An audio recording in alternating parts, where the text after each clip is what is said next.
Chandrababu Naidu has been sworn in as the first Chief Minister of a new Andhra Pradesh. Governor ESL Narasimhan administered him the oath of office. The swearing-in ceremony began at 7:27 sharp. It took place at a sprawling 70-acre ground outside the Acharya Nagarjuna University. This is between Vijayawada and Guntur cities. The TDP, which returns to power after 10 years, has pulled out all stops to celebrate the occasion. The party mobilized some 5 lakh supporters for the ceremony. Chandrababu Naidu has logged in for his second innings as Chief Minister, this time of a new Andhra Pradesh. His first big challenge will be the state's 10,000 crore rupee deficit. Will his financial constraints allow him to keep his election time promises? T.S. Sudhir and Pratibha Raman report from Vijayawada. Don't go by this grammatical error. Chandrababu Naidu is in no mood to swear. For after 10 years out of the corridors of power, the TDP chief is now looking to get back to work and hit the ground running. Without any doubt, development is going to be the key, because earlier also he was known as a development missile. This time he might be more like a development ballistic missile. Talking to the people here, you get the impression that they expect the Chief Minister of Andhra Pradesh to act more like the Chief Marketing Manager of Andhra Pradesh, because they feel that the state needs a massive push to be in the reckoning, given that it no longer has the magnet of Hyderabad to attract investors. Almost everyone agrees that being the head of a truncated Andhra Pradesh in 2014 will be far more challenging than his stint in 1995. Earlier to 2004, it was a virgin opportunity. Now it is an opportunity, but with so much of disturbance being created in the past 10 years. And it is not the same kind of clay what he has molded earlier. Now it is mixed with so many other components which make it very difficult for Mr. Naidu to make it what he has in his mind. Resource crunch is likely to be one of Naidu's biggest challenges, for which he expects generous help from Prime Minister Narendra Modi. We are started with a huge debt of maybe 1 lakh crore or something. Revenue is only less than 40,000 crores or something. Maybe if some of the companies comes here, distribution offices, it may increase 10,000 crores. That means 50,000 crores. With this thing is the biggest challenge for him. And apart that, he promised a lot of things, the loan waivers and all that. So this is financially he is sitting in a bad shape. Chandrababu Naidu also knows that this time he cannot make the mistake of being the darling of industry while ignoring farmers. He gave equal priority. Last time it's a fact he neglected agriculture, because this is an agriculture-based economy. He has to give a lot of importance. Now, that is the reason he wants to make that Polavaram project to come, so that a certain part of coastal, delta area will improve. So definitely he will balance both technology and agriculture. Chandrababu Naidu is about to take charge after 10 years in the opposition. All hopes are now on him. With T.S. Sudhir, Bureau Report, Headlines Today. While Hyderabad will serve as a joint capital for Andhra Pradesh and Telangana for the next 10 years, Mr. Naidu doesn't want to wait that long. He has already announced plans to build a new state capital with Vijayawada as the likely location. Here's a ground report.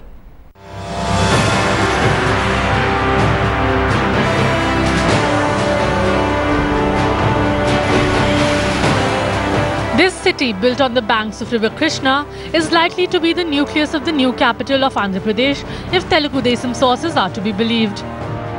The administrative blocks, which will include the Secretariat and the Legislative Assembly, could be looked either near Mangalgiri, en route Guntur, or near Nuzuvidu in Krishna district.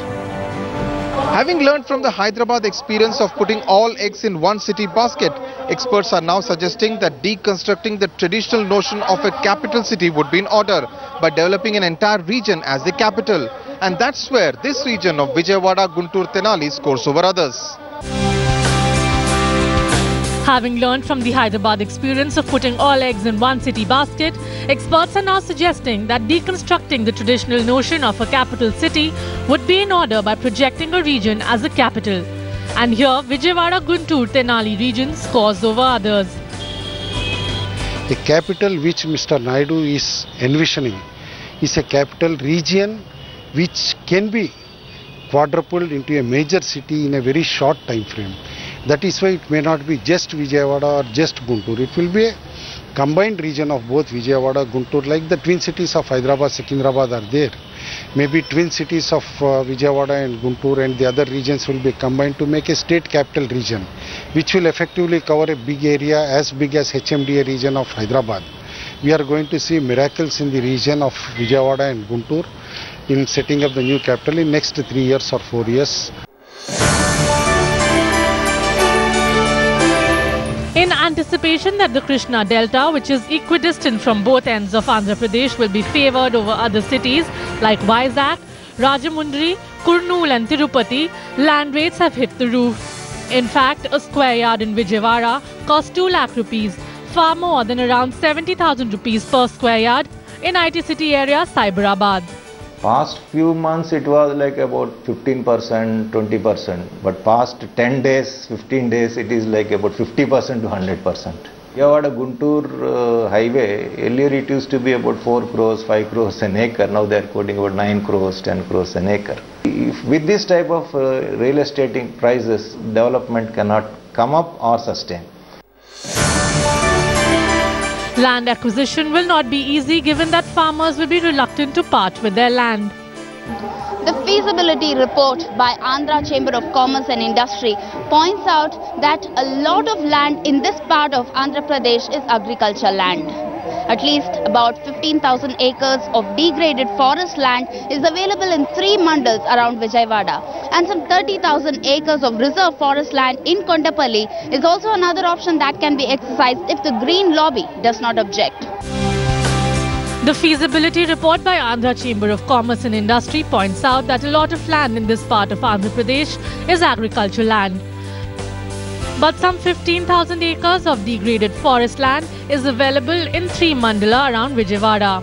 30,000 acres of reserve forest land in Kondapalli is another option that can be exercised if the Green Lobby does not object.